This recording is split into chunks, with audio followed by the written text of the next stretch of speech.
مصر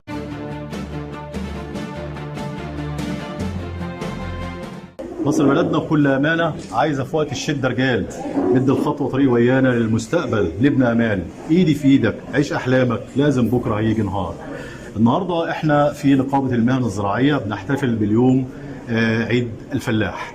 بيكون معانا النهارده الدكتور هيثم حدايه، مدير اداره التجزئه المصرفيه بالبنك الزراعي المصري، دكتوراه في اداره الاعمال تخصص محاسبه. اهلا دكتور هيثم. اهلا بحضرتك، اتشرفت بحضرتك. احنا النهارده بنحتفل بعيد الفلاح.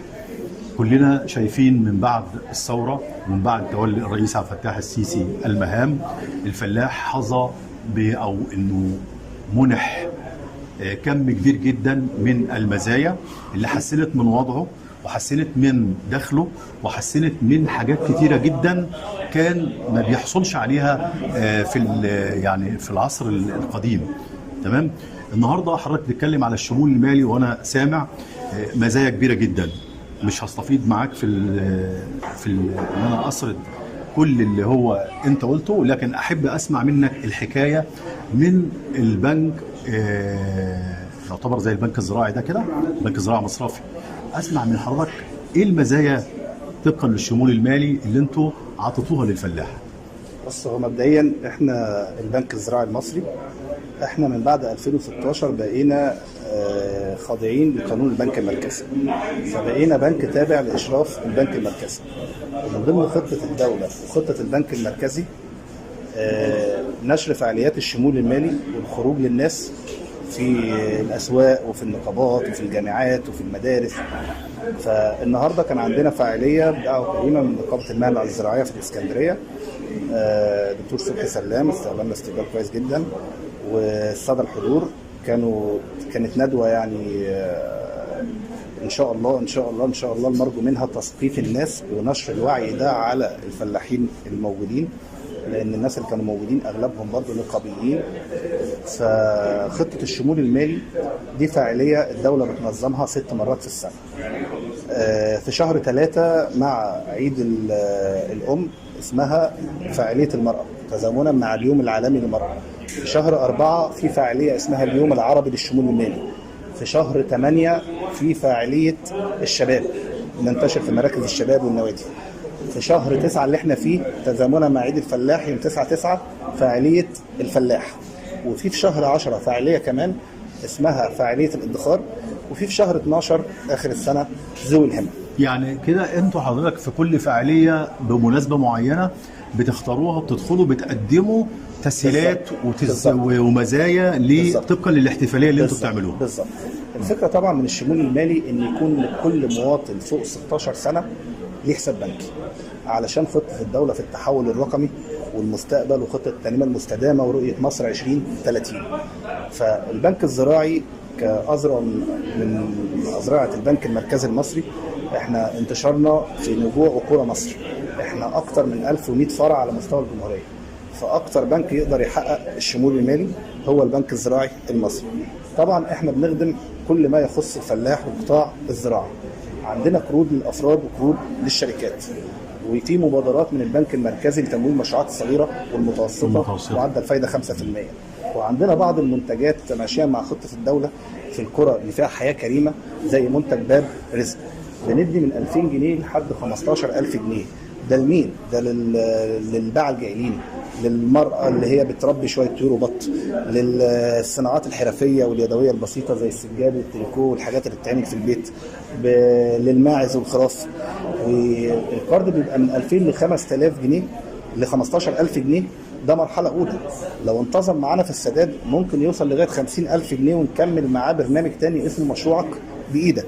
وده بيكون لفرد واحد في الأسرة يكون شرطه إن بطاقته اللي مكتوب فيها لا يعمل، وبيكون معاه ضامن شخصي وإيصال مرافق. البطاقة مكتوب فيها لا يعمل، يعني مش شرط اللي يكون البطاقة مذكور فيها إن هو فلاح. للفئة دي. للفلاح. أحيانا طبعا في بعض الفلاحين أنت عارف بيبقى مكتوب البطاقة عامل زراعي حتى لو هو ما يملكش أرض، فدي بنتأكد منها من خلال مدير بنك القرية بيعمل الحياز الزراعية وكده علشان نتأكد إن هو يستحق القرض.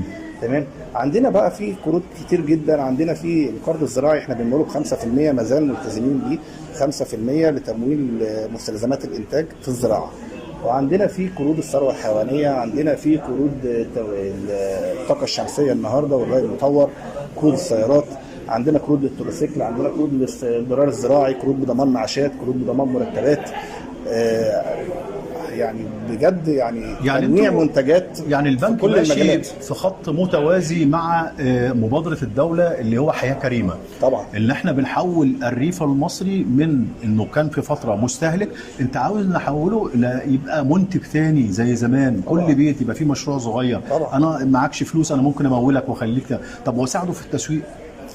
والله في بعض المشاريع عندنا فعلا بنساعده في التسويق. يعني احنا عندنا في منتج اسمه الفراوله التعاقديه، ان احنا بنضمن للفلاح ان هو يبيع انتاجه من قبل ما ينتجه. يعني بيزرع والموسم الحصاد انت عقد تعاقدوا معاه وتشتروه بالظبط، زي القمح مثلا دلوقتي. بالظبط زي القمح عقد ثلاثي. البنك بيبقى مطلع على كل السبليت شين موجوده او سلاسل التوريد كلها، من الفلاح للمنتج للمصدر للمورد، كل ده بيبقى البنك متعامل معاه بحيث تبقى كل حاجه منظوره، وفي النهايه يؤدي للغرض اللي احنا عايزينه، ان احنا نصدر منتج ونزود صادرات الدوله. طيب طبقا للاحصائيات اللي موجوده لدى البنك، حضرتك شايف ان فعلا في اقبال شديد جدا من، او يكاد يكون نقول يعدل 90% من المزارعين واهالينا الفلاحين بيتجاوبوا مع البنك وبيتعاونوا معاه وبيطلعوا فيزات وبياخدوا القروض والكلام ده كله؟ طبعا يا فندم. في في اقبال. يعني من اول ما بدانا برنامج الشمول المالي، النسبه كانت عدد الحسابات البنكيه المفتوحه على مستوى مصر مش البنك الزراعي بس كانت لا تتعدى 30%. النهارده النسبه قربت ل 70% ما شاء الله. من الناس اللي هي تملك حق انها تفتح حساب بنكي اللي هم فوق 16 سنه. تمام. النسبه وصلت لحوالي 70%. كمان البنك الزراعي ماشي في خطى ثابته في الحاجات اللي هي تابعه للتحول الرقمي. احنا عندنا في 6 مليون كارت فلاح بنسلمهم للفلاحين، تمام، بيستلموا بيها الكيماوي، بيصرفوا منها الجمعيات. فده برضه بدل ما كان الاول اللي بيضيع عليه او يخش في عمليه سوق سوداء او ياخد الكيماوي مش موجوده والكلام ده كله. وبقى عندنا منصه زراعيه، حضرتك ممكن وانت قاعد في بيتك جاي داخل على المنصه طالب القرض من غير ما يروح البنك بقى والكلام ده كله، بتروح على الاجراءات تخلص اجراءاتك في الاخر وخلاص. يعني عايشين عصر الرقمنه على القرض. يعني هنوصل لمرحله ان كله الكتروني. يعني رقمنه في المجال مع اهالينا الفلاحين. الخطوه الاولى للتحول الرقمي. التحول الرقمي. رقمنه. احنا يعني لا يسعنا ان احنا بنوجه للشكر للدكتور هيثم حدايه، مدير اداره التجزئه المصرفيه بالبنك الزراعي المصري، دكتوراه في اداره الاعمال تخصص محاسبه. كل الشكر لحضرتك. لقاؤنا الثاني من خلال فاعليه عيد الفلاح بنقابه المهن الزراعيه مع الدكتوره صفاء توفيق، رئيس مجلس اداره جمعيه اهل التوفيق، عضو المجلس القومي للمراه فرع اسكندريه. اهلا بحضرتك. اهلا بك. تمام. دكتورة صفاء، النهارده واحنا شايفين الفعاليه اللي اقيمت النهارده بنقابه المهن الزراعيه، وانت حضرتك كنت بتعاون معاهم. الفكره حضرتك من النهارده وانت بتفكري في الفعاليه دي، فكرت فيها من منطلق ايه؟ اولا احنا يعني عايزين نفيد الناس كلها في ان ازاي نوصلهم بالطرق السليمه لعمل مشروعات صغيره مفيده ومشروعات متناهيه الصغر. بيبقوا عايزين يعملوا المشروع، طب مش عارفين يعملوه ازاي، وبالذات الفلاحين او الاماكن دي. طيب ما انا بدل النقابه على البنك الزراعي ونعمل تعاون بيننا مشترك، نعمل لهم اللي يفيدهم واللي يساعدهم.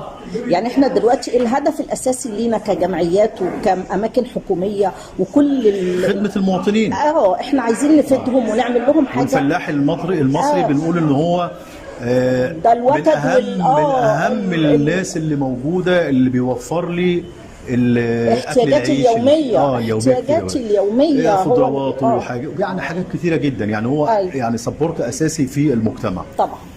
فطبعا كان هو ده الهدف الاساسي لينا، ان احنا نوصله بالطرق اللي يقدر يعمل بيها مشروعه بكل بساطه، وفي نفس الوقت ان هو ما يتكلفش كتير. يعني من منطلق ان انا بوعيه. يعني احنا بنقول احنا من برنامجنا مناره الثقافه احنا بنتبنى فيها قضيه الوعي للمواطنين والوعي لاهالينا المصريين. فاحنا بنقول من خلال اللقاء اللي احنا بنقوله عايزين نعرف الفلاح المصري، نعرفه كل الطرق اللي بتيسر له اداء عمله، بتيسر له ان هو يعلي من دخله ويسهل له في العمل بتاعه، ويرجع له مكانته اللي هي كانت زمان. أيوة. ويبقى له كيان ووضع في المجتمع اللي احنا فيه. اكيد اكيد. هو ده الهدف، ان احنا أيوة. عايزين بنقضي على البطاله بشكل ايه؟ بشكل غير نمطي او غير تقليدي.